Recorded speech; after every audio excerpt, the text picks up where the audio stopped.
Welcome to today's guide. If you've ever wanted to update your WhatsApp status without certain people seeing it, you're in the right place. Maybe there's something personal you want to share with close friends only, or you just prefer a bit more privacy online. Whatever the reason, this quick and updated tutorial will show you exactly how to control who can and can't view your WhatsApp status in just a few simple steps. First, open the WhatsApp app on your phone.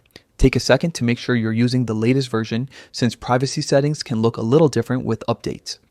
Next, look at the top right corner of your screen and tap on the three dots. That's the menu icon.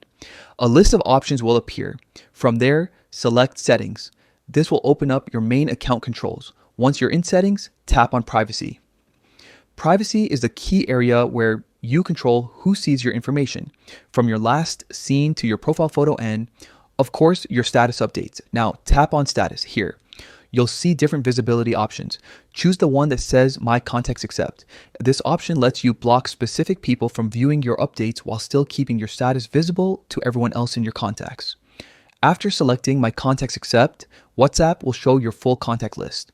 Scroll through and tap on the names of the people you'd like to exclude. You'll see a small checkmark next to each selected name, confirming they're hidden from your status updates. When you're done selecting, tap the checkmark at the bottom right corner of your screen to save your changes. That's it, your privacy preferences are now set. From now on, those selected contacts won't see any of your new status updates, and they won't be notified about the change either. You can always go back and edit this list whenever you like, giving you complete control over your privacy. Keep your updates personal, share freely with those you trust, and enjoy a safer, more private WhatsApp experience.